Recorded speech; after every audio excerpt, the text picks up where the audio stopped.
காட்டிலும் என் தேவன் பெரியவரே. என் சூழ்நிலையை பார்க்கிலும் என் இரட்சகர் பெரியவரே. என் தேவைகளை காட்டிலும் என் தேவன் பெரியவரே. என் சூழ்நிலையை பார்க்கிலும் என் இரட்சகர் பெரியவரே. ஆராதிப்பே உம்மை ஆராதிப்பே ஆராதிப்பே எந்தன் வாழ்நாளெல்லாம். ஆராதிப்பே உம்மை ஆராதிப்பே ஆராதிப்பே எந்தன் வாழ்நாளெல்லாம்.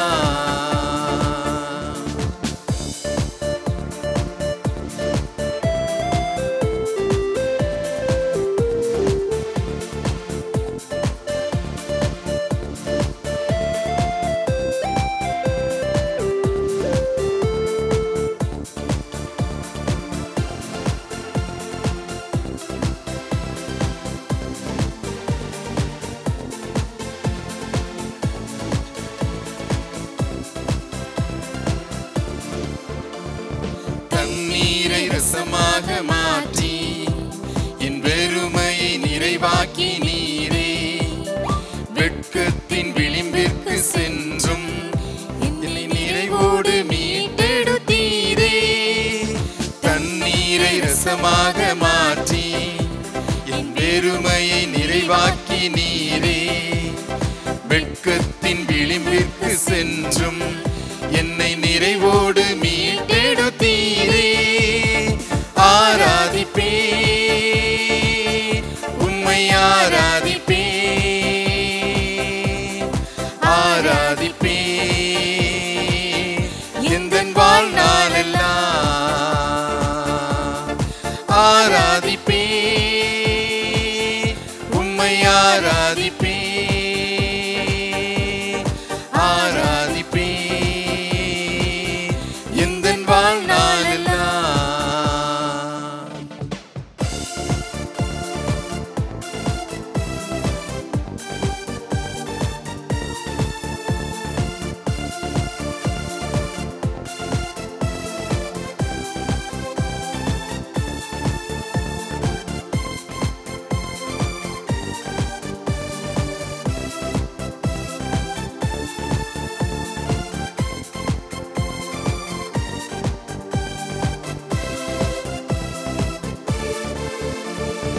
எதிரான சூழ்ச்சியை முறித்து என் எதிரியை மேற்கொண்டீரே.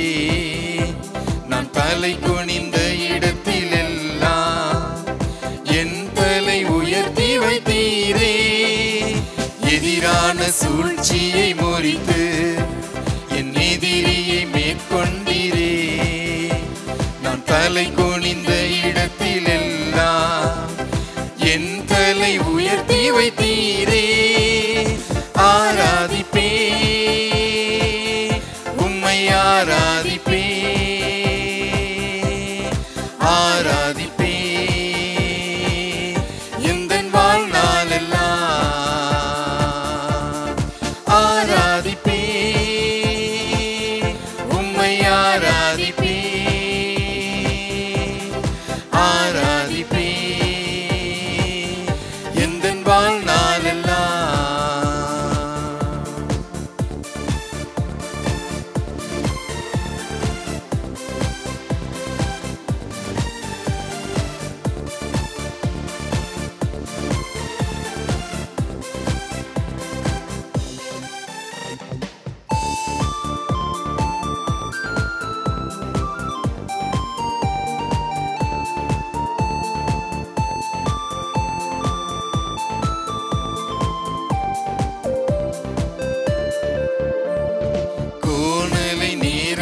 மாற்றி பள்ளத்தை மேடாக்கி நீரே. திறக்காத கதவுகள் எல்லாம் உம் கிருபையால் திறந்திட்டதே. கோணலை நேராக மாற்றி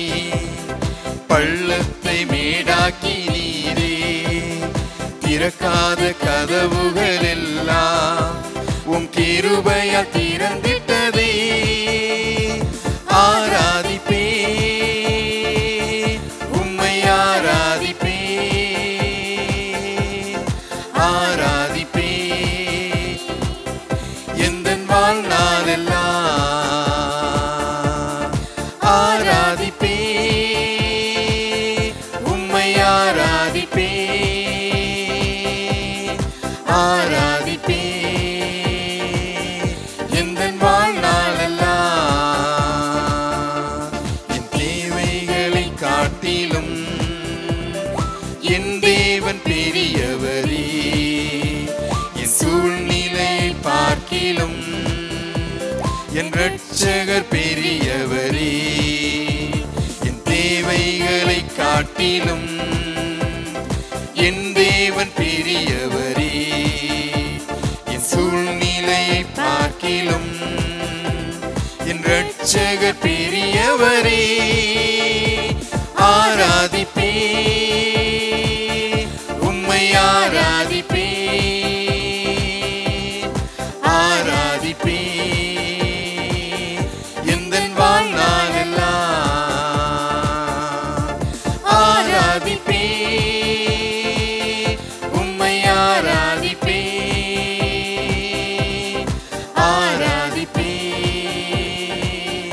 எந்தன் வாழ்நாளெல்லாம். இயேசு கிறிஸ்துவின் இனிய நாமத்திலே உங்கள் அனைவருக்கும் எங்களுடைய அன்பான வாழ்த்துக்கள். கர்த்தருடைய பெரிதான கிருபையினாலே வாரந்தோறும் காணொளி காட்சி மூலமாகவும் ஹெவன் டிவி மூலமாகவும் உங்கள் யாவரையும் சந்திப்பதில் மிகுந்த மகிழ்ச்சி அடைகிறோம். தேவனாகிய கர்த்தர் உங்கள் அனைவரையும் ஆசீர்வதிப்பாராக. கண்களை மூடி நாம் ஜெபிப்போம். சர்வ வல்லமையுள்ள எங்கள் தேவனாகிய கர்த்தாவே, நன்றியோடு கூட கர்த்தருடைய நாமத்தை மகிமைப்படுத்துகிறோம். இந்த வேளையிலும் கூட கர்த்தருடைய ஆவியானவர் எங்களுக்கு பிரயோஜனமானதை கற்றுக் கொடுக்கப் போகிறீர். உம்முடைய வார்த்தைகளை கேட்கிற அருமையான தேவ பிள்ளைகளை கர்த்தர் ஆசீர்வதிக்கும்படி ஜெபிக்கிறேன். உமக்கே மகிமை ஆண்டவரே, உமக்கே மகிமை. துதிகன மகிமை எல்லாம் கேறெடுக்கிறோம். இயேசு கிறிஸ்துவின் மூலமாய் வேண்டிக் கொள்கிறோம் பரிசுத்த பிதாவே, ஆமென். அப்போஸ்தலர் 10ஆம் அதிகாரம் முதல் 4 வசனம். இத்தாலியா பட்டாளம் என்னப்பட்ட பட்டாளத்திலே 100க்கு அதிபதியாகிய கொர்நேலியு என்னும் பேர் கொண்ட ஒரு மனுஷன் செசரியா பட்டணத்திலே இருந்தான். அவன் தேவ பக்தி உள்ளவனும் தன் வீட்டார் அனைவரோடும் தேவனுக்கு பயந்தவனுமாயிருந்து ஜனங்களுக்கு மிகுந்த தர்மங்களை செய்து எப்பொழுதும் தேவனை நோக்கி ஜெபம் பண்ணி கொண்டிருந்தான். பகலில் ஏறக்குறைய 9ஆம் மணி நேரத்திலே தேவனுடைய தூதன் தன்னிடத்தில் வரவும் கொர்நேலியுவே என்று அழைக்கவும் பிரத்யட்சமாய் தரிசனம் கண்டு அவனை உற்று பார்த்து பயந்து, ஆண்டவரே என்ன என்றான். அப்பொழுது அவன், உன் ஜெபங்களும் உன் தர்மங்களும் தேவனுக்கு நினைப்பூட்டுதலாக அவர் சந்நிதியில் வந்து எட்டியிருக்கிறது. போதும். கர்த்தருடைய நாமத்துக்கு மகிமை உண்டாவதாக. இங்கே பார்க்கிறோம், கொர்நேலியு என்று சொல்லப்பட்ட ஒரு மிலிட்ரி கேப்டன், நல்ல ஒரு சிறந்த ஒரு குடும்ப தலைவன், சிறந்த ஒரு தகப்பன்.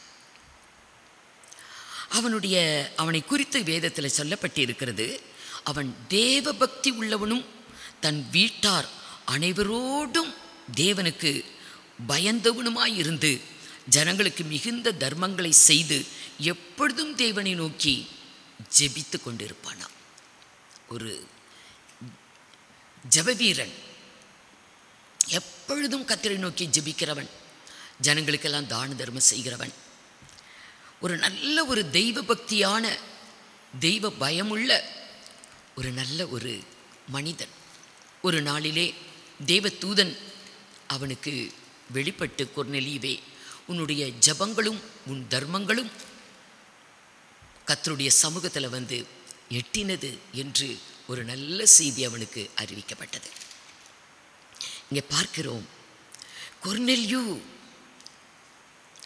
அவனுடைய ஜபஜீவியம், தெய்வ பக்தி, தெய்வ பயம். அதனால் அவன் குடும்பத்தையே அவன் ஆதாயப்படுத்தி கொண்டான்.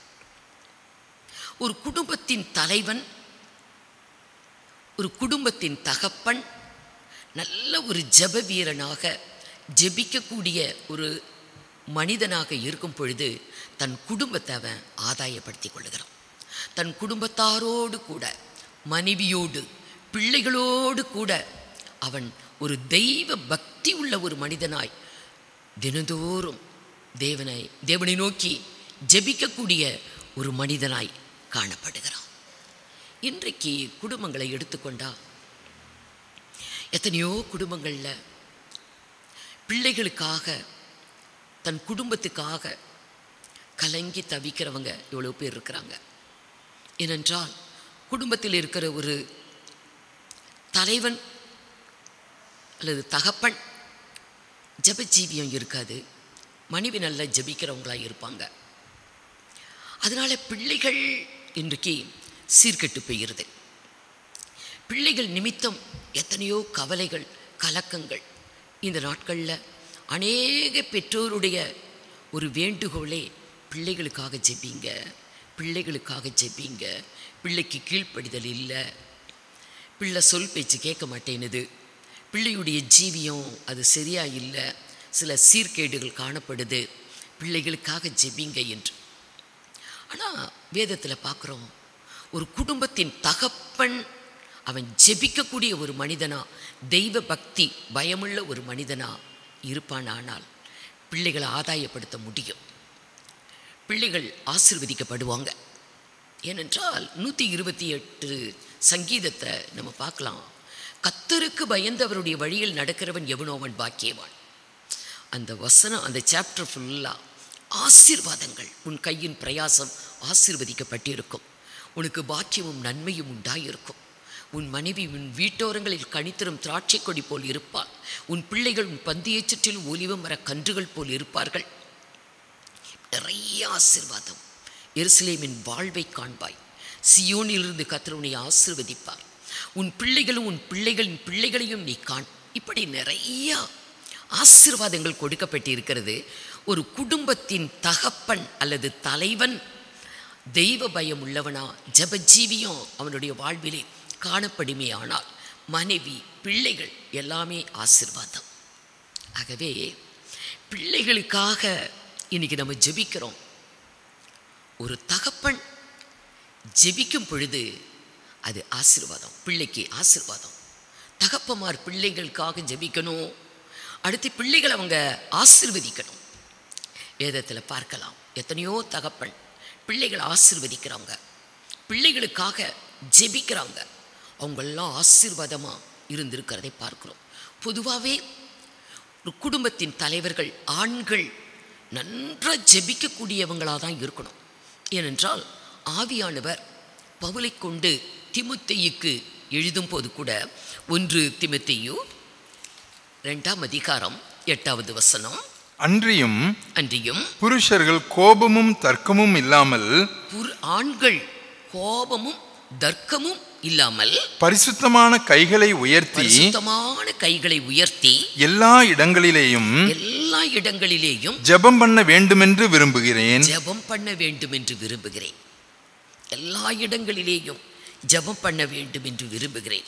பரிசுத்தமான கைகளை உயர்த்தி. ஆண்களுக்கு கோபம் வரக்கூடாதான், தர்க்கம் பண்ணக்கூடாதான்.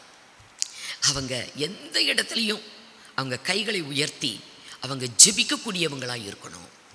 அப்படி ஒரு தகப்பனுடைய ஒரு ஜெபம், தாயுடைய கண்ணீர் ஜெபம் என்பது பிள்ளைகளுக்கு அத்தனை ஆசீர்வாதம்.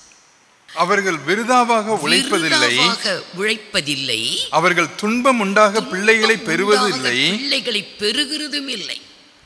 இன்னைக்கு பிள்ளைகளை பெற்று, பிள்ளை பிறக்கும்போது ரொம்ப சந்தோஷம்.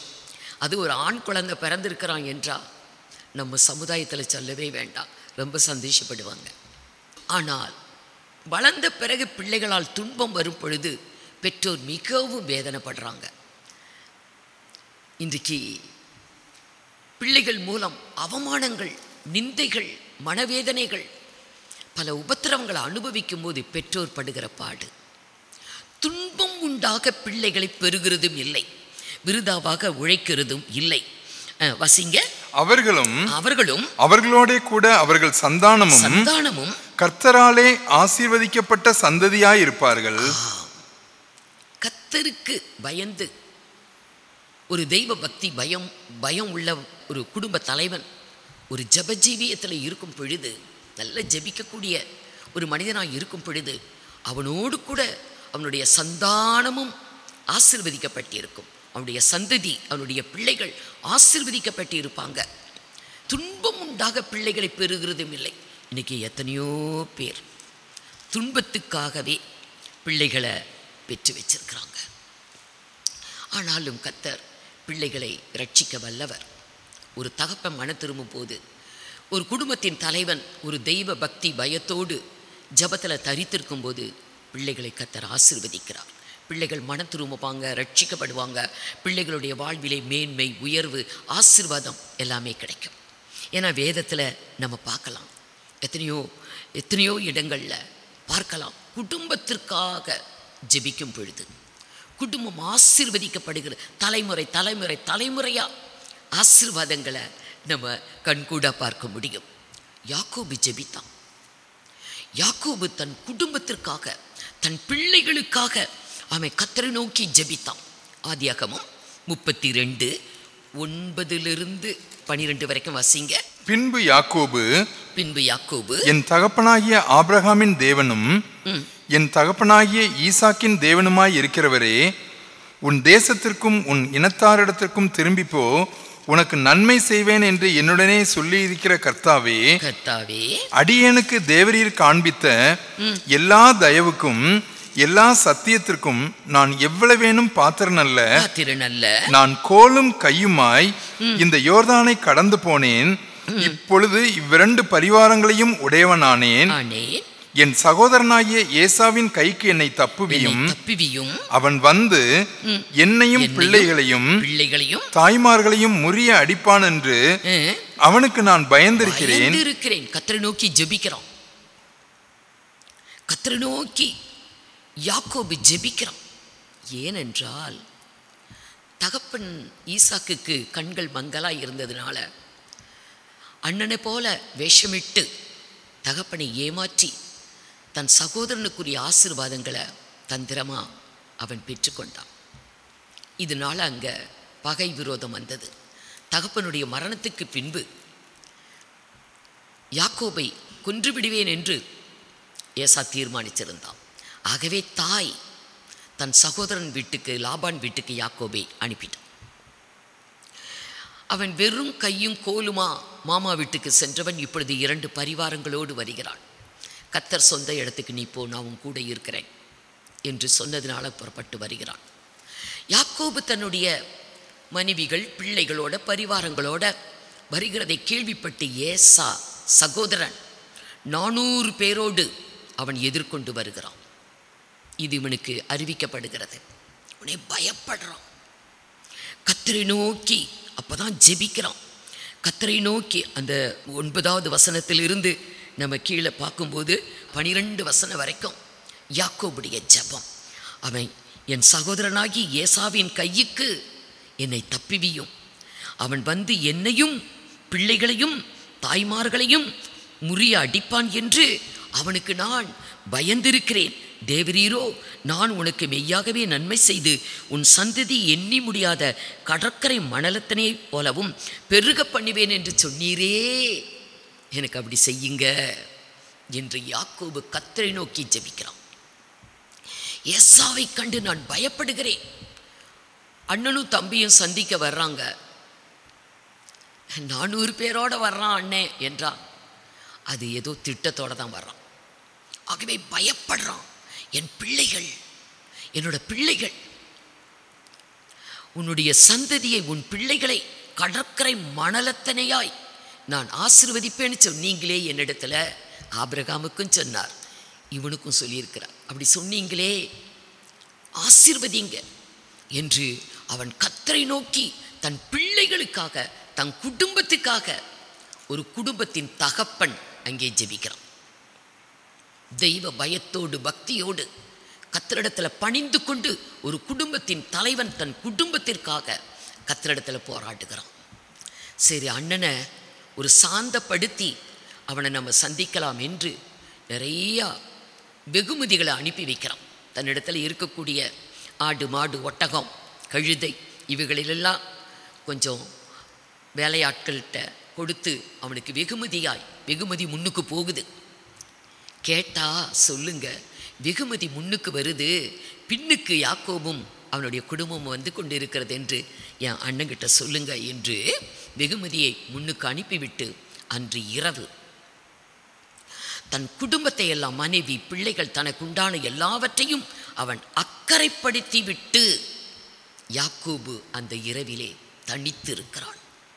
தனித்து கர்த்தரிடத்தில் போராடி ஜெபிக்கிறான். ஆண்டவரே, ஏசாவை கண்டு நான் பயப்படுறேன். என் பிள்ளைகள், அதன் தாய்மார்கள், அவங்கள காப்பாற்றுங்க. அவன் கொன்று போடக்கூடாது. அவன் முதலே என்ன பண்ணினா, தன்னுடைய குடும்பத்தையும் தன்னுடைய மிருகஜீவன் எல்லாவற்றையும் ரெண்டாக பிரித்து வச்சுட்டான். ஒரு பகுதியில் ஏசா விழுந்து கொன்றாலும் ஒரு பகுதி நமக்கு கிடைக்குமே என்று ரெண்டாக பிரித்து வச்சிருந்தான். இப்போ கர்த்தரிடத்தில் ஜெபிக்கிறான். இரவெல்லாம் போராட்டி ஜெபிக்கிறான். இரவெல்லாம் கர்த்தரே சொன்னார், என்னை போக விடு, பொழுது விடுகிறது, என்னை போக விடு என்று சொன்னார். இவன் சொல்லுவான், நீர் என்னை ஆசீர்வதித்தால் அன்றி உம்மை நான் போக விட்டேன், உங்களை விடவே மாட்டேன். அப்போதான் கர்த்தர் கேட்பார், உன் பேர் என்ன? யாக்கோபு. அப்போ கர்த்தர் சொல்லுவார், இனி உன் பெயர் யாக்கோபு அல்ல, இஸ்ரவேல் என்று அழைக்கப்படும் என்று கர்த்தர் சொல்லி 29வது வசனம் 32, 29. அப்பொழுது யாக்கோபு உம்முடைய நாமத்தை எனக்கு அறிவிக்க வேண்டும் என்று கேட்டான். அதற்கு அவர், நீ என் நாமத்தை கேட்பானேன் என்று சொல்லி அங்கே அவனை ஆசீர்வதித்தார். ஒரு தகப்பனுடைய ஜெபந்தான் இன்றைக்கு இஸ்ரவேல் நாடு உருவாகி இருக்குது. உன் பெயர் யாக்கோபு அல்ல, உன் பெயர் இஸ்ரவேல். அந்த பெயரில் தான் நாடே உருவாகி இருக்குது. இன்றைக்கும் இருக்கக்கூடிய யூதர்கள் யார்? இந்த ஜனங்கள்லாம் யாரு? யாக்கோபுட பிள்ளைங்க. பிள்ளைகளுக்காய் அன்றைக்கு ஒரு இரவு ஒரு தகப்பன் போராட்டி ஜெபிக்கிறான். ஜெபிக்கிறது மாத்திரமல்ல, பிள்ளைகளை அவன் ஆசீர்வதிப்பான். யாக்கோபு தன் பிள்ளைகளை ஆசீர்வதிப்பான். 12 கோத்திரத்தையும் அழைத்து அவன் தன்னுடைய பிள்ளைகளை ஆசீர்வதிப்பான். ஒவ்வொரு பிள்ளைகளையும் ஆசீர்வதிக்கிறான். பெற்றோர் பிள்ளைகளை ஆசீர்வதிக்கணும். ஆனால் பிள்ளைகள் நம்முடைய மனதை வருத்தப்படுத்தும் போது கண்டபடி ஏசுகிறோம். நீ விளங்கவே மாட்ட, நல்லாவே இருக்க மாட்ட, நீ எப்படி நல்லா இருக்க போற நான் பார்க்குறேன், இப்படியெல்லாம் சொல்லுகிற பெற்றோர் உண்டு. அல்ல, பிள்ளைகளை ஆசீர்வதிக்க வேண்டும். எப்பயுமே நம்முடைய பிள்ளைய ஒரு கெட்டவனை பார்க்கக்கூடாது. அடங்காதவன், கீழ்ப்படியாதவன், முரட்டாட்டமானவன், குடிகாரன் என்ற கண்ணோட்டத்தில் பார்க்கக்கூடாது. கர்த்தர் கொடுத்த என்னுடைய சுதந்திரம். கர்த்தர் அவனை ஆசீர்வதிப்பார். அவனை ஒரு நல்ல மனிதனாய் நான் பார்க்கிறேன் என்று விசுவாச கண்களிலே பிள்ளைகளை பார்த்து பெற்றோர் ஆசீர்வதிக்கணும். அப்படிதான் யாக்கோபு தன்னுடைய 12 பிள்ளைகளையும் கூப்பிட்டு அவங்கள ஆசீர்வதிப்பான். ஈசாக்கை எடுத்துக்கொள்ளலாம். ஈசாக்கும் அப்படிதான் பிள்ளைக்காக ஜெபிக்கிறான். ஒரு தகப்பன் பிள்ளைக்காக ஜெபிக்கிறான். ஆண்டவரே, எனக்கு பிள்ளை இல்லாமல் இருக்குது, எனக்கு பிள்ளை வேணும் என்று சொல்லி ஈசாக்கு பிள்ளைக்காய் ஜெபிப்பான். ஆதியாகமம் 25:21. மலடியாயிருந்த தன் மனைவிக்காக ஈசாக்கு கர்த்தரை நோக்கி வேண்டுதல் செய்தான். கர்த்தர் அவன் வேண்டுதலை கேட்டருளினார். அவன் மனைவி ரெபேக்காள் கற்பந்தரித்தாள். அவள் கற்பத்திலே பிள்ளைகள் ஒன்றோடொன்று. கர்த்தர் 2 குழந்தைகளை கொடுத்தான், 2 பிள்ளைங்க. ஈசாக்கின் ஜெபத்தை கேட்டு 2 பிள்ளைகளை கொடுத்தாங்க. ஈசாக்கு பிள்ளைகளை யாக்கோபையும் ஏசாவையும் ஆசீர்வதிக்கிறான். பிள்ளைகளை ஆசீர்வதிக்கிறான். பிள்ளைகளிடத்தில் குற்றங்கள், குறைகள், அவங்களுக்குள்ள சண்டைகள், கோபங்கள் எல்லாம் இருக்க தான் செய்யுது. ஆகிலும் கூட ஆதியாகமம் 27ஆம் அதிகாரம் 28, 29 யாக்கோபை ஆசீர்வதிக்கிறான். ஆதியாகமம் 27ஆம் அதிகாரம் 39, 40 வசனத்தில் ஏசாவை ஆசீர்வதிக்கிறான். தகப்பன் பிள்ளையை ஆசீர்வதிக்க வேண்டும். அப்படியே யாக்கோபை எடுத்துக்கொள்ளலாம். அவனுடைய 12 பிள்ளைகளையும் ஆதியாகமம் 49 முதல் 28 வசனங்களை பார்க்கலாம். 12 பிள்ளைகளையும் அழைத்து 12 பிள்ளைகளையும் யாக்கோபு ஆசீர்வதிக்கிறான். 49, 28 வாசிங்க. கடைசி வசனம் 28. இவர்கள் எல்லாரும் இஸ்ரவேலின் 12 கோத்திரத்தார். அவர்களுடைய தகப்பன் அவர்களை ஆசீர்வதிக்கையில் அவர்களுக்கு சொன்னது இதுதான், அவனவனுக்குரிய ஆசீர்வாதம் சொல்லி ஆசீர்வாதங்களை சொல்லி அவனவனை ஆசீர்வதித்தான். தகப்பன் ஆசீர்வதிக்கிறார். இப்படியே பைபிள்ல நிறைய இடத்துல பார்க்கலாம். தகப்பனுடைய ஜெபம், தகப்பனுடைய ஆசீர்வாதம் பிள்ளைகளுக்கு வரும் பொழுது பிள்ளைகள் நல்லா ஏறாங்க, பிள்ளைகள் ஆசீர்வதிக்கப்படுறாங்க, பிள்ளைகள் மேன்மை அடைகிறாங்க.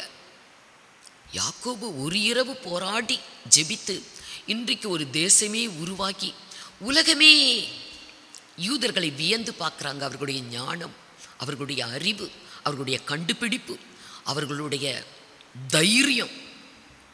அஞ்சவே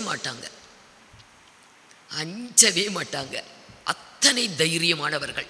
இதையெல்லாம் பார்த்து உலகமே வியந்து தான் பார்க்குது. ஒரு தகப்பனுடைய ஜெபம் பிள்ளைகள் சந்ததி சந்ததியாய் எப்படி ஆசீர்வதிக்கப்படுறாங்க. ஆகவே ஒரு பிள்ளை ஆசீர்வதிக்கப்படணுமா, நம்முடைய பிள்ளைகள் ஆசீர்வாதமாக இருக்கணுமா, நம்முடைய பிள்ளைகள் ஒரு மேன்மையை அடைய வேண்டுமா, அவர்கள் உயர்வை பெற வேண்டுமா, ஆத்தும ரட்சிப்பை பெற்று அவங்க இந்த பூமியில் கர்த்தருக்கு சாட்சிகளை இருக்கணுமா, ஒரு தகப்பனுடைய ஜெபம் ரொம்ப அவசியம். பெரும்பாலும் குடும்பங்களில் தாய் தான் ரொம்ப நல்லா ஜெயிப்பாங்க. தாய் ரட்சிக்கப்பட்டவங்களாக இருப்பாங்க, ஒழுங்காக ஆராதனைக்கு போகிறவங்களாக இருப்பாங்க, ஆவிக்குரிய சபைகளுக்கு போகிறவங்களாக இருப்பாங்க, ரொம்ப தெய்வ பக்தி உள்ளவங்களாக இருப்பாங்க. ஆனால் தகப்பனுக்கு அந்த அளவுக்கு இருக்காது அநேக குடும்பங்களில். ஆனால் பிள்ளையின் ஆசீர்வாதம், பிள்ளையின் மேன்மை, உயர்வுக்கு தகப்பனுடைய ஜெபம். கொர்நேலியு குடும்பத்தில் அவன் எப்படிப்பட்ட ஒரு ஜெபஜீவியத்தில் இருந்தான். அவனுடைய ஜெபம் தேவனுடைய சந்நிதியில் போய் எட்டி அங்கிருந்து பதில் வருது. குடும்பத்துக்கே ரட்சிப்பு. அவனுடைய பிள்ளைகள் எல்லாம் எவ்வளவு ஆசீர்வதிக்கப்பட்டிருப்பாங்க. ஒரு தகப்பன். அப்படிதான் இன்றைக்கு ஒரு தாயின் கண்ணீரும். தகப்பன் தாய் என்று சொல்லும் பொழுது இன்னைக்கு பிள்ளைகளை பெற்றெடுக்கிறவங்க தான் இன்னைக்கு தாய் தகப்பன்ல. ஆவிக்குரிய பெற்றோரும் உண்டு. மோசேயை எடுத்துக்கொள்ளலாம். அவன் இஸ்ரவேல் ஜனங்களுக்கு ஒரு தகப்பன். வனாந்திர மார்க்கமாய் 40 ஆண்டுகள் இஸ்ரவேல் ஜனங்களை வழிநடத்தி கொண்டு போனவன். தகப்பனாய் இருந்து ரொம்ப வருத்தத்தில் கூட சொல்லுவான், நான் இவர்களை பெற்றேனா அப்படின்னு கூட கேட்பான் தேவனிடத்தில். ஏன்னா அவ்வளவு உபத்திரவம் ஜனங்களால். ஆகிலும் கூட கடைசி நேரத்தில் மோசே இஸ்ரவேல் ஜனங்களை 12 கோத்திரத்தாரையும் அழைத்து அங்கே அவங்கள ஆசீர்வதிக்கிறார். ஆவிக்குரிய தகப்பனும் ஆசீர்வதிக்க தான் செய்யணும். உபாகமம் 33ஆம் அதிகாரம் முதல்ல இருந்து 26 வசனங்களை பார்க்கலாம். மோசே தேவ ஜனத்தை ஆசீர்வதிக்கிறார். அது ஆவிக்குரிய பிள்ளைகள். மோசே ஆவிக்குரிய தகப்பன்.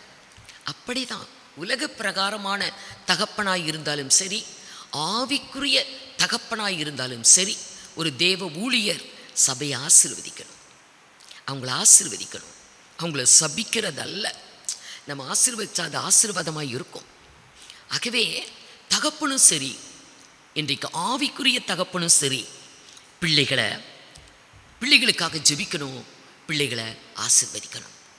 ஒரு பிள்ளை ஆசீர்வாதமாய் மேன்மையாய் உயர்வாய் அவன் வாழணுமாய் இருந்தா தகப்பனுடைய ஜெபஜீவியம் அவன் மனதார பிள்ளைகளை ஆசீர்வதிக்கக்கூடிய காரியம் இருக்கணும். 2வது, தாயின் கண்ணீர்.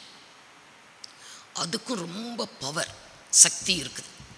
தாய் கண்ணீர் விடும் பொழுது அதுக்கு ரொம்ப சக்தி இருக்குது, வல்லமை இருக்குது. கண்ணீரோடு இன்றைக்கு பிள்ளைகளுக்காக யாரெல்லாம் ஜெபித்தாங்களோ அந்த பிள்ளைகளெல்லாம் எல்லாருமே நல்லா தான் இருக்கிறாங்க. தன் பிள்ளைக்காய் ஆகார் பெயர்சபா வனாந்திரத்திலே சத்தமிட்டு அழுதா. கர்த்தரை நோக்கி சத்தமிட்டு அழுதா, ஆண்டவரே என் பிள்ளை சாகிறத நான் பார்க்க மாட்டேன், என் பிள்ளையை ரட்சியும், இந்த மரண கட்டி நின்று என் பிள்ளையை ரட்சியும், என் பிள்ளையை காப்பாத்துங்க என்று ஒரு தாய் சத்தமிட்டு ஒரு வனாந்தரத்தில் உட்கார்ந்து, கணவனால் கைவிடப்பட்டவள். ஆபிரகாம் ஒரு தோல் பையில் துருத்தியில் தண்ணியை கொடுத்து அனுப்பிட்டான். அவ்வளோதான், அது தீர்ந்து போச்சு. இவ தண்ணி இல்லை, வனாந்திரம், தண்ணியே இல்லை. பிள்ளை துவண்டு போயிட்டான். அவன் அப்படியே உயிர் போகிற நிலைமை ஆயிருச்சு. அவ கதறி அழுவா. ஆதியாகமம் 21:16. பிள்ளை சாகிறதை நான் பார்க்க மாட்டேன் என்று, சாகிறதை நான் பார்க்க மாட்டேன் என்று எதிராக அம்பு பாயும் தூரத்திலே போய் உட்கார்ந்து சத்தமிட்டு அழுதாள். சத்தமிட்டு அழுதா. பிள்ளைக்காய் கதறி அழுகிறான். கர்த்தர் கேட்டார், அந்த கண்ணீரை பார்த்தார். கண்ணீர் என்றாலே கர்த்தரே இறங்கிடுவார். லாசரு மரித்தான். அன்றைக்கு யூதர்கள் எல்லாரும் அழறாங்க. இயேசு வராரு அந்த பட்டணத்துக்கு, எல்லாரும் அழறாங்க. மரியாள் அழறா, மார்த்தாள் அழறா, ஜனங்கள்லாம் அழறாங்க. இயேசுவும் கண்ணீர் விட்டார். அழும்போது அவரும் அழுதுருவார். இன்றைக்கு நாயின் ஊர் விதவை தன் பிள்ளைக்காய் அழுகிறாள்.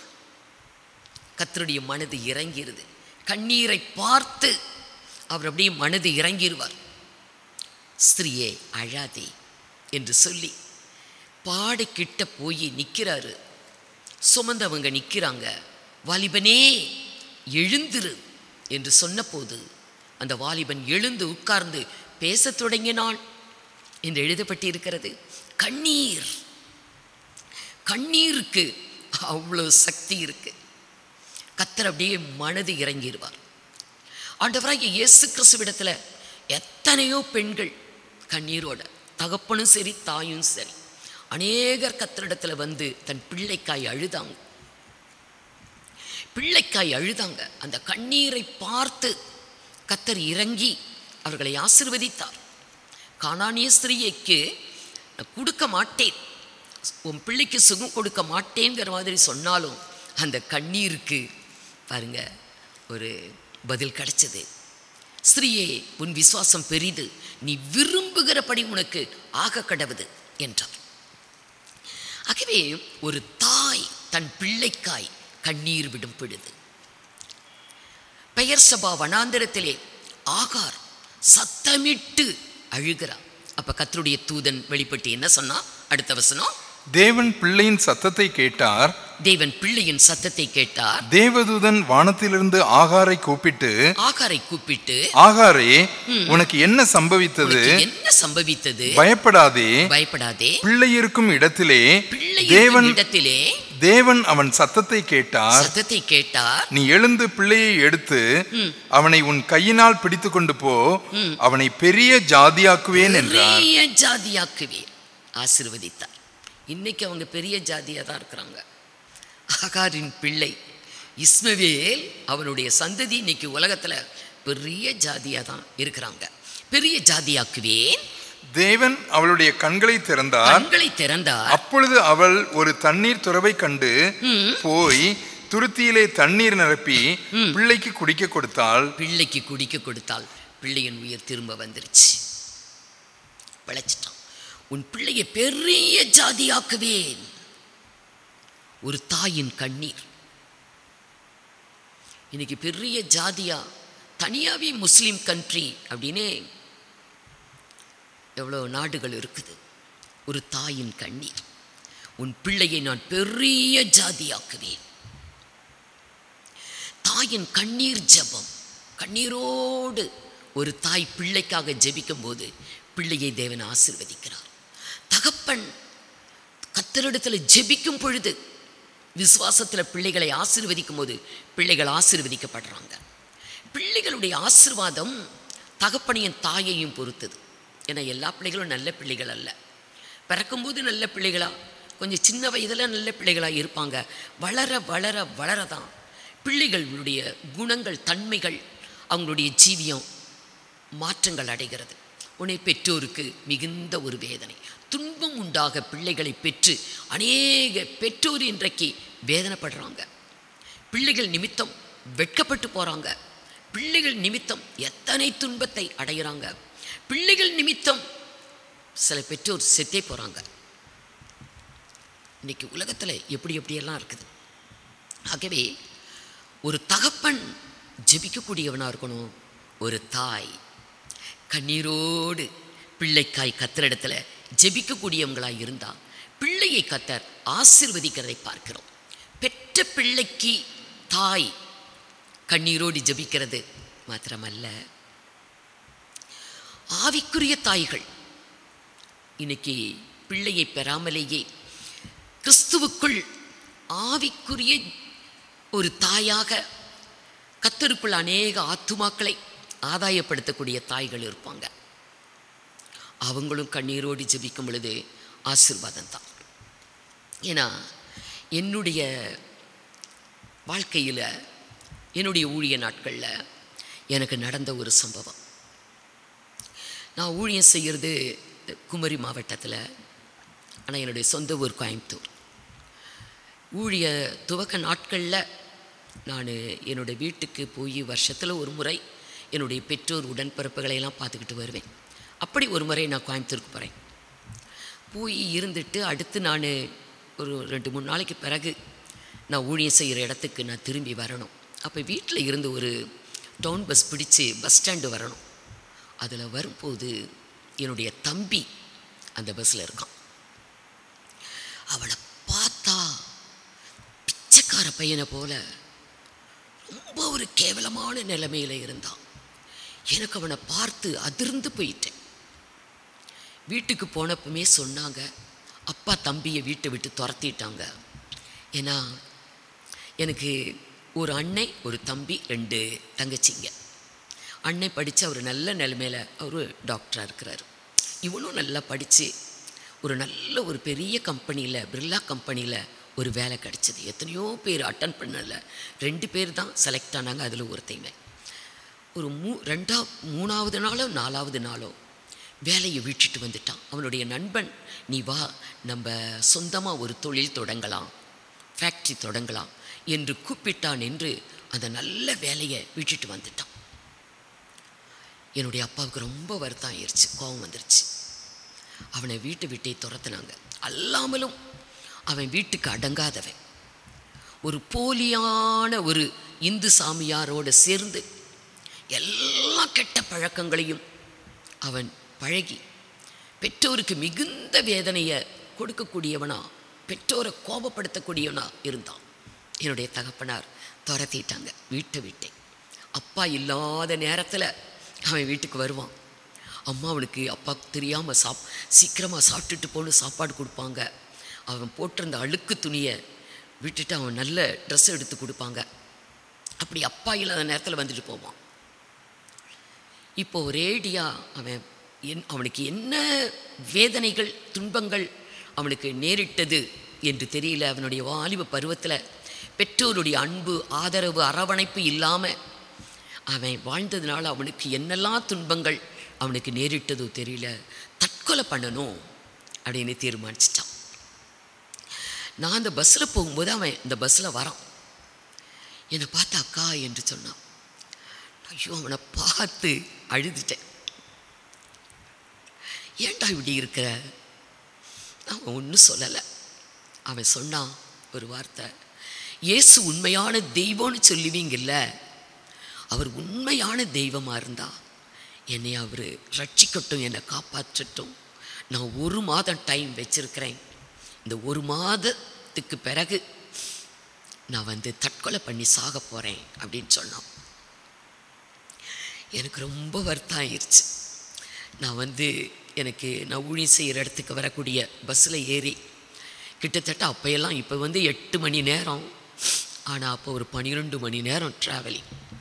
12 மணி நேரமும் அழுதுகிட்டே வந்தேன். ஆண்டவரே, அவனை சந்தியும், அவன் செத்து போகக்கூடாது, தற்கொலை பண்ணி சாகக்கூடாது, நீர் அவனை ரட்சிக்கணும், சந்தியும் ஆண்டவரே, நீர் அவனை சந்தியும் அப்பா என்று கர்த்தரிடத்தை அழுது கேட்டுக்கொண்டே வந்தேன். இங்கே வந்த பிறகு, சர்ச்சுக்கு வந்த பிறகு அப்படியே நான் 40 நாட்கள் உபவாசத்தில் இருந்து அவனுக்காக ஜெபித்தேன்.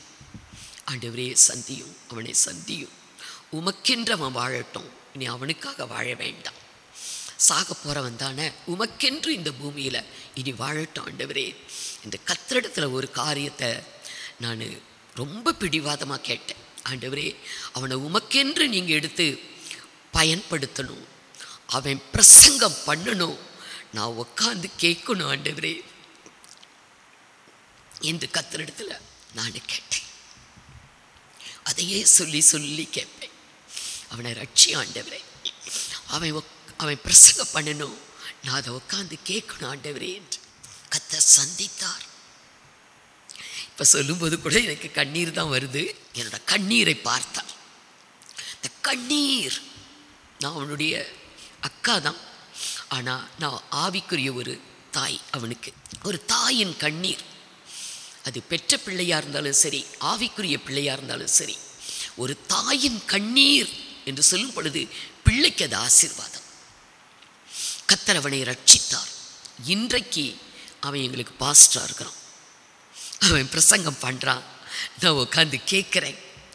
அந்த அளவுக்கு கர்த்தர் அவனை முற்றிலும் அவனுடைய வாழ்க்கையவே மாற்றி இன்னைக்கு அநேகருக்கு பிரயோஜனமாக ஆண்டவர் வைத்திருக்கிறார். அது எவ்வளோ ஒரு சந்தோஷம். ஒரு தாயின் கண்ணீர் சத்தியத்துக்கு வைராக்கியமாய், கர்த்தருடைய நாமத்திற்கு ஒரு வைராக்கியமான ஒரு சாட்சியாய் இன்றைக்கு கர்த்தரெடுத்தவனை பயன்படுத்துகிறார். இதே போல் இன்னொரு காரியத்தை கூட என்னால் சொல்ல முடியும். மலேசியா தேசத்தில் எங்களுக்கு சபை இருக்குது. வருடத்தில் ஒரு முறை தான் நாங்கள் இங்கிருந்து அவங்கள போய் சந்திப்போம். அங்கே 2 இடத்துல 2 சென்டர். ஒவ்வொரு வருஷமும் பாஸ்டர்ஸ் சிஸ்டர்ஸ் அப்படி போவாங்க. ஒரு முறை நான் மட்டும் போகக்கூடிய ஒரு சூழ்நிலை வந்தது. நான் மட்டும் போயிருக்கேன். அங்கே எப்படின்னா, நாங்கள் ஒரு 2 மாத விசா தான் கிடைக்கும், 3 மாத விசா தான் கிடைக்கும். அப்புறம் நாங்கள் திரும்பி வந்துடுவோம். அங்கே இருக்கிற மற்ற சபைகள், சிபிஎம் மற்ற சபைகளெல்லாம் அங்குள்ள விசுவாசிகளை, உங்களுக்கு ஊழியரே இல்லை, ஆராதனை இல்லை, இப்போ கர்த்தர் வந்தால் நீங்கள் கைவிடப்படுவீங்க என்று அவர்களை பயமுறுத்தி அவங்க சபைகளுக்கெல்லாம் இழுத்துருவாங்க. அங்கே போக ஆரம்பிச்சிருவாங்க. நாங்கள் இங்கிருந்து போகும்போது எல்லாரும் வந்துடுவாங்க, ஒருத்தர் கூட மிஸ் ஆக மாட்டாங்க. இது வருடந்தோறும் நடக்கிற ஒரு காரியம். அப்படி சில வருடங்கள் அந்த மாதிரி ஓடிக்கிட்டு இருந்துச்சு. நான் ஒரு முறை அங்கே போகும்போது அங்குள்ள விசுவாசிகள் எல்லாரும் முறையிட்டாங்க, இது வருஷந்தோறும் நீங்கள் ஒரு 2 மாதம் 3 மாதம் வந்து எங்களுக்கு ஆண்டவரை பற்றி சொல்லுவீங்க, ஊழிய ஆராதனை நடத்துவீங்க, அப்புறம் நீங்கள் போயிட்டீங்கன்னா மற்ற சபையில் இருக்கிறவங்க எங்களை பயமுறுத்தி நாங்கள்லாம் சிதறி போகிறோம், இது எவ்வளோ நாளைக்கு இப்படி இருக்கும் என்று எல்லாருமே கண்ணீரோடு ரொம்ப முறையிட்டாங்க. நான் கொஞ்சம் கூட யோசிக்கவும் இல்லை, எதிர்பார்க்கவும் இல்லை. திடீரென்று அப்படி சட்டுன்னு என் வாயை திறந்து சொல்லிட்டேன், இந்த முறை அப்படி அல்ல, நான் இந்தியாவுக்கு போகிறதுக்குள்ள கர்த்தர் உங்களுக்கு உங்கள் தேசத்தில் இருந்தே உங்களுக்கு ஊழியரை எழுப்பி தருவார் அப்படின்னு சொல்லிட்டேன். சொன்ன உடனேயே எனக்கு அது அப்படியே இருதயத்தில் குத்தலாகுது. நம்ம போகிறதுக்குள்ள ஊழியரை கர்த்தர் எப்படி எழுப்புவார். ஆனால் நான் சொல்லவும் செய்துட்டேன். ரூமுக்குள்ளே வந்து அழுத்தி ஜெபிக்கிறேன், ஆண்டவருடைய ஊழியக்காரருடைய வாக்கை நிலைப்படுத்துகிறீர் என்று எழுதப்பட்டிருக்கிறதே, நான் உம்முடைய ஊழியக்காரி தானே, உமக்கென்று தானே வாழ்ந்து கொண்டிருக்கிறேன், என்னுடைய வார்த்தையை நீங்கள் அதை நிறைவேற்றணும் ஆண்டவரே என்று அப்படியே 40 நாட்கள் நான் அந்த தேசத்தில் கர்த்தர் என்னை உபவாசத்தில் நடத்தினார். இந்த 40 நாட்களும் ஆண்டவரே ஊழியரை எழுப்பித்தாங்க, எங்களுக்கு ஊழியர் வேண்டும், ஊழியர் வேண்டும், ஊழியர் வேண்டும் என்று கர்த்தரிடத்தில் ஜெபித்தேன். கர்த்தர் அந்த தேசத்திலிருந்தே ஊழியரை எழுப்பினார். இப்பயும் அந்த தேசத்திலிருந்து பாஸ்டர்ஸ் அங்கே ஊழியர்கள் இருக்கிறாங்க. கண்ணீர் கண்ணீர் என்று சொல்லும் போது தேவன் அந்த கண்ணீரை பார்க்கிறார். உன் கண்ணீரை கண்டேன், உன் விண்ணப்பத்தை கேட்டேன் என்று எசேக்கியேலுக்கு சொல்லுவார். கண்ணீரை காண்கிற தேவன், நம்முடைய கண்ணீரை நம்முடைய முகங்களிலிருந்து துடைக்கிற தேவன், கண்ணீரை பார்க்கிறவர் தேவனாகிய கர்த்தர். அன்னாள் கண்ணீர் விட்டார். அண்ணா தேவ சமூகத்திலே கண்ணீர் விட்டு, ஒரு பிள்ளைக்காய் கண்ணீர் விட்டு கதறுவார். 1 சாமுவேல் 1 அதிகாரம் 10-11 2 வசனம். அவள் போய் மனம் கசந்து மிகவும் அழுது, அன்னாள் தேவ சமூகத்தில் போய் மிகவும் மனம் கசந்து அழுது கர்த்தரை நோக்கி விண்ணப்பம் பண்ணி, சேனைகளின் கர்த்தாவே, தேவரீர் உம்முடைய அடியாளின் சிறுமையை கண்ணோக்கி பார்த்து உம்முடைய அடியாளை மறவாமல் நினைத்தருளி உமது அடியாளுக்கு ஒரு ஆண் பிள்ளையை கொடுத்தால் அவன் உயிரோடு இருக்கும் சகல நாளும் நான் அவனை கர்த்தருக்கு ஒப்பு கொடுப்பேன். அவன் தலையின் மேல் சவரகன் கத்தி படுவதில்லை என்று ஒரு பொருத்தனை பண்ணி ஜெபிக்கிறான்.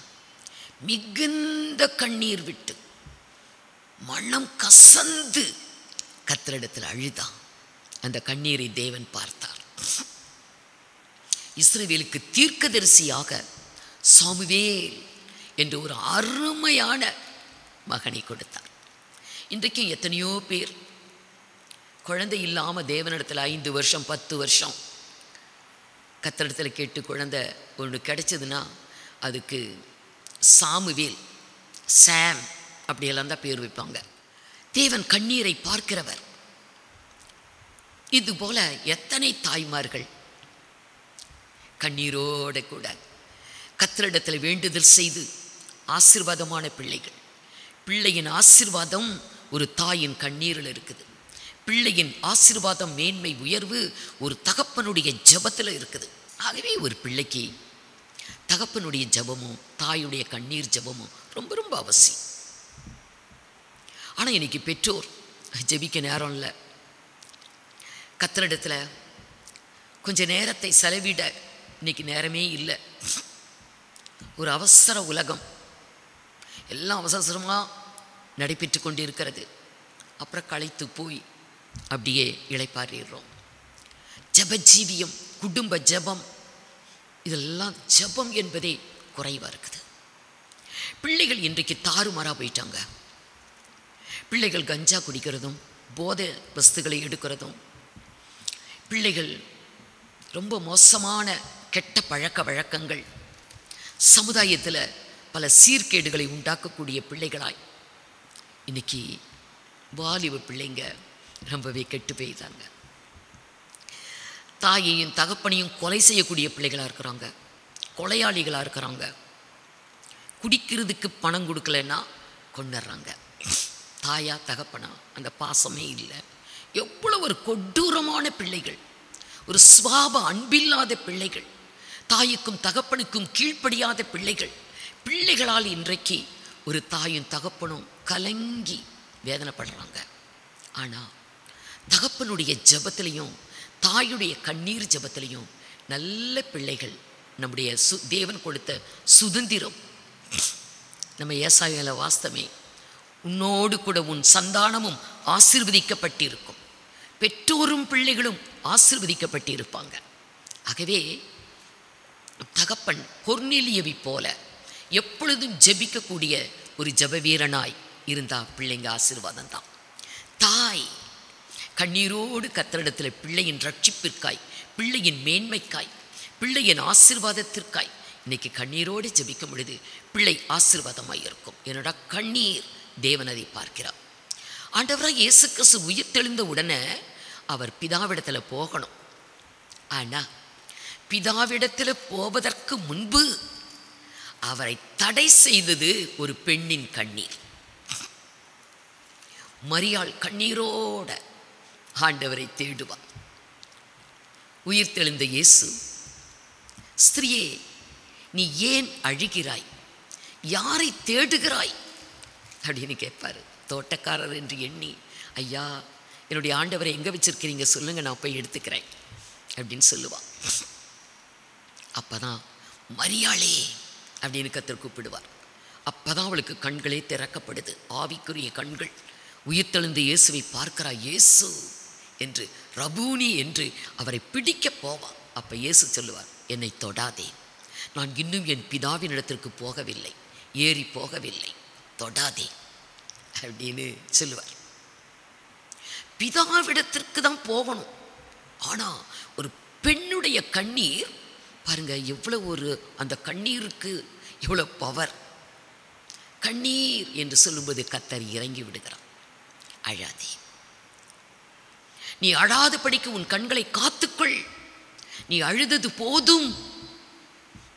கர்த்தர் உன் விண்ணப்பத்தை கேட்டிருக்கிறார், உன் வேண்டுதலை கேட்டிருக்கிறார். நீ அழுதது போதும், நீ அழாதபடி உன் கண்களை காத்துக்கொள் என்று கர்த்தர் சொல்லுகிறார். ஆகவே கண்ணீரை துடைக்கிற தேவன், நம்முடைய கண்ணீரை எல்லாம் துடைக்கிற தேவன். பிள்ளைகளுக்கு இன்னைக்கு பிள்ளைகளை பெற்றோர் பெற்றெடுத்து கஷ்டப்பட்டு அவங்கள வளர்த்தி, பாசமாக வளர்த்தி, அவங்களுக்கு பணத்தை கொட்டி செலவிட்டு அவங்கள படி படி படி என்று சொல்லி உயர்கல்விக்கு நேராய் அனுப்பி பிள்ளைகள் நல்லா வருங்காலத்தில் ஒரு ஹை லெவலில் இருக்கணும் என்று ஆசைப்படுறாங்க. நல்லது தான். அதே நேரத்தில் பிள்ளை எப்படி இருக்கணும்? கொர்நேலியுடைய பிள்ளைகளைப் போல ஒரு தெய்வ பயத்திலும் தெய்வ பக்தியிலும் அந்த தகப்பனாரோடு கூட சேர்ந்து, தன் குடும்பத்தாரோடு சேர்ந்து அவன் ஜெப ஜீவியத்தில் தரித்திருந்தான். பிள்ளைகளும் அப்படியே, மனைவியும் அப்படியே. அது எவ்வளோ ஒரு அருமையான குடும்பம். நம்முடைய குடும்பம் எப்படி இருக்குது? ஒரு தகப்பனாய் இருக்கிறன்னா நம்முடைய ஜெப வாழ்க்கை எப்படி இருக்குது? நம்முடைய பிள்ளை எப்படி இருக்குது? ஒரு தாயாகிய நாம் இன்றைக்கி எப்படி பிள்ளைக்காக நம்ம கண்ணீர் விட்டு ஜெபிக்கிறோம்? நம்முடைய பிள்ளை எப்படி இருக்கிறது? நம்முடைய பிள்ளையை பார்த்து நமக்கு மன திருப்தியாக இருக்குதா? என் பிள்ளையை பார்த்து ரொம்ப மன திருப்தி, ஒரு தெய்வ பயம் பக்தி உள்ள பிள்ளையா, கர்த்தருக்கு சாட்சியான பிள்ளையா, அது ரட்சிப்பை பெற்று ஒரு நல்ல பிள்ளையா இருக்குது, தேவனுக்கு பிரியமான பிள்ளையா இருக்குது, எங்களுக்கும் பிரியமான பிள்ளையா, சமுதாயத்துக்கும் பிரியமான பிள்ளையா, சபைக்கும் பிரியமான பிள்ளையா இருக்கிறது என்று ஒரு மன திருப்தி பெற்றோருக்கு உண்டா? ஆராய்ந்து பார்ப்போம், கர்த்தரிடத்தில் ஒப்பு கொடுப்போம். தேவனாகிய கர்த்தர் உங்களையும் உங்கள் பிள்ளைகளையும் ஆசீர்வதிப்பாராக. கண்களை மூடி நாம் ஜெபிப்போம். எங்களை நேசிக்கிற நல்ல ஆண்டவரே, இந்த நாளுக்காக உமக்கு நன்றி செலுத்துகிறோம். ஆண்டவரே, இன்றைக்கும் கூட வேதத்திலிருந்து வசனங்கள் மூலமாக எங்களோடு கூட நீ பேசின தயவுக்காக உமக்கு நன்றி செலுத்துகிறோம். அப்பா, வேதத்தில் உள்ள தாசர்களை குறித்து நாங்கள் பார்த்தோம். அப்பா, ஜெபத்திற்கு முக்கியத்துவம் கொடுத்த ஒவ்வொருவரையும் கொடுத்து நாங்கள் தியானித்தோம். அப்பா, கொர்நேலியுவை குறித்து நாங்கள் ஆண்டவரே நாங்கள் வேதத்திலே வாசித்தோம். தேவனை நோக்கி எப்பொழுதும் ஜெபம் பண்ணுகிறவனாக இருந்தான் என்று நாங்கள் பார்க்கிறோம். அப்பா, ஆண்டவரே, ஒரு குடும்பத்தில் உள்ள ஒரு தலைவன் ஆண்டவரே உமக்கு பயந்தவனாய் இருந்து ஜெப ஜீவியத்திலே உறுதியாய் தரித்திருக்கும் பொழுது அந்த குடும்பமே ஆசீர்வதிக்கப்படும் என்பதை குறித்து நாங்கள் பார்த்தோம். அப்பா, வேதத்திலே இன்னும் அநேகம் பேரை குறித்து நாங்கள் தியானித்தோம். ஆண்டவரே, ஆகார் தன் பிள்ளைக்காக ஜெபம் செய்த பொழுது, அழுது ஜெபித்த பொழுது ஆண்டவரே நீர் எவ்வளவாய் பிள்ளையை ஆசீர்வதித்தீர் என்பதை நாங்கள் பார்த்தோம். யாக்கோபு ஆண்டவரே தனித்திருந்து ஆண்டவரே ஜெபத்திலே உறுதியாய் தனித்திருந்த பொழுது நீர் இஸ்ரவேலாக மாற்றினீரப்பா. ஆண்டவரே, அன்னாள் அழுது ஜெபித்த பொழுது ஆண்டவரே ஆசீர்வாதத்தை பெற்றுக்கொண்டால் நாங்கள் பார்த்தோம். அப்பா, ஆண்டவரே, நாங்களும் கூட எங்கள் பிள்ளைகளுக்காக ஆண்டவரே நாங்கள் ஜெபத்திலே உறுதியாய் தரித்திருக்கும் பொழுது பிள்ளைகள் ஆவிக்குரிய ஆசீர்வாதத்தையும் உலகத்திற்குரிய ஆசீர்வாதத்தையும் பெற்றுக்கொள்வதை நாங்கள் தியானித்தோம். ஆண்டவரே, பெற்றோராகிய நாங்கள் ஆண்டவரே ஜெபத்திற்கு முக்கியத்துவம் கொடுக்கிறவர்களாக காணப்பட்டு ஆண்டவரே எங்கள் வீட்டில் உள்ள அனைவரையும் ஆண்டவரே உமக்கென்று ஆதாயப்படுத்தி கொள்ள எங்களுக்கு அந்த உணர்வை தர வேண்டுமாறு ஜெபிக்கிறோம். பிள்ளைகளையும் நாங்கள் ஆண்டவரே ஜெபத்திலே நாங்கள் வழி நடத்த அவர்களுக்கும் அந்த ஆசீர்வாதங்களை பெற்றுக்கொள்ள நாங்கள் ஆண்டவரே அவர்களுக்கு மாதிரியாக இருக்க பெற்றோராகிய எங்களை நீர் ஆண்டவரே உணர்த்த வேண்டுமாறு ஜெபிக்கிறோம். நாங்கள் ஒவ்வொரு நாளும் ஜெப ஜீவியத்திலே உறுதியாய் தரித்திருந்து ஆண்டவரே உமக்கு பயந்தவர்களாக ஆண்டவரே ஜெபத்திலே உறுதியாய் தரித்து எங்கள் பிள்ளைகளையும் ஆதாயப்படுத்தி கொள்ள எங்கள் ஒவ்வொருவருக்கும் நீங்கள் கிருபை செய்யுங்க. மீட்பர் இயேசுவின் மூலம் ஜெபிக்கிறோம் நல்ல பிதாவே, ஆமேன். என் ஆத்துமாவே கர்த்தரை ஸ்தோத்ரி, என் முழு உள்ளமே அவருடைய பரிசுத்த நாமத்தை ஸ்தோத்ரி. என் ஆத்துமாவே கர்த்தரை ஸ்தோத்ரி, அவர் செய்த சகல உபகாரங்களையும் மறவாதே. ஆமேன். Praise the Lord.